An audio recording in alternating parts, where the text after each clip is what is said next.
Hello दोस्तों, welcome my YouTube channel N K Dehati study 72 में आप लोगों का बहुत ही स्वागत है। तो दोस्तों, आज आप लोगों को मैं यूपी बोर्ड एग्ज़ाम के लिए बहुत ही अधिक महत्वपूर्ण जीवन परिचय लिखने का एकदम सिंपल तरीका बताने जा रहा हूं। अगर आप लोग ऐसा लिखते हैं तो एग्जामिनर आप लोगों को फुल नंबर दे के अवश्य जाएगा। तो आइए चलिए लिखते हैं हम लोग डॉक्टर हजारी प्रसाद द्विवेदी जी का जीवन परिचय। तो जीवन परिचय डॉक्टर हजारी प्रसाद द्विवेदी का जीवन परिचय हेडिंग डालकर आगे लिखेंगे आचार्य हजारी प्रसाद द्विवेदी जी का जन्म 1907 ईस्वी में बलिया जिले के दुबे के छपरा नामक गांव में हुआ था। ये जन्म से ही ब्राह्मण कुल के थे। इनके पिता जी का नाम अनमोल द्विवेदी था तथा इनकी माता ज्योतिषमती भी पंडित कुल की कन्या थी।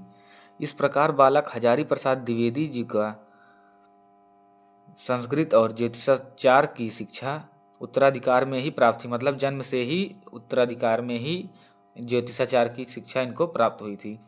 और 1930 ईस्वी में काशी हिंदू विश्वविद्यालय से ज्योतिषाचार की उपाधि भी प्राप्त कर लिए थे तथा इनके बचपन का नाम वैद्यनाथ द्विवेदी था। दोस्तों, इतना लिख देने के बाद आ जाते हैं साहित्यिक परिचय पर। साहित्यिक परिचय हेडिंग डाल लेंगे। तो साहित्यिक परिचय में हम लोग लिखेंगे कि इनकी प्रतिभा को देखते हुए स्फुरण कवि गुरु रविंद्रनाथ की विश्वविख्यात संस्था शांति निकेतन में हुआ।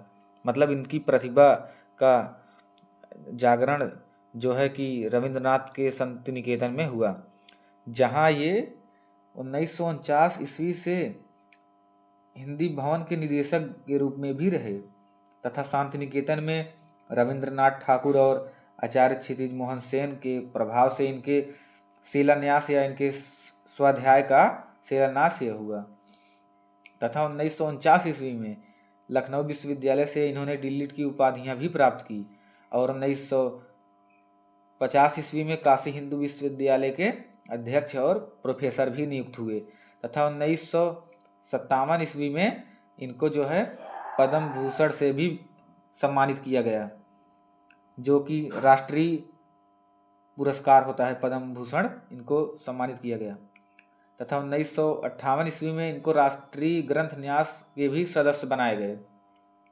तो दोस्तों, इनकी साहित्यिक सेवा में ये कई वर्षों तक नगरी प्रचारणी पत्रिका के संपादक भी रहे तथा 1960 और 1966 तक ये पंजाब विश्वविद्यालय चंडीगढ़ के हिंदी विभाग के अध्यक्ष और प्रोफेसर रहे।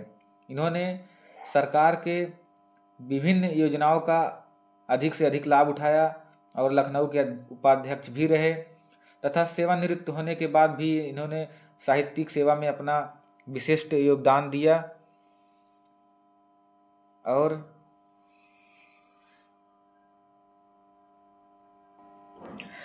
सेवानिवृत्त हो जाने के बाद भी ये निरंतर साहित्यिक सेवा में लगे रहे तथा बाद में इन्होंने दिल्ली में जाने के बाद 1979 ईस्वी में ही इनका जो है निधन हो गया, स्वर्ग को सिधारे हो गए या परलोकवासी हो गए। इतना आप लोग पूरा अंततः इतना लिख लेंगे। फिर उसके बाद इनकी रचनाएं को हम लोग लिखते हैं, तभी तो एग्जामिनर फुल में फुल नंबर देगा। तो चलिए आइए इनकी रचनाओं को भी हम लोग लिखते हैं। तो इनकी रचनाओं में हेडिंग डालेंगे कि इनकी निम्नलिखित रचनाएं हैं तथा इतिहास हेडिंग डालकर लिखेंगे हिंदी साहित्य का उद्भव और विकास तथा हिंदी साहित्य की आदिकाल और हिंदी साहित्य की भूमिका।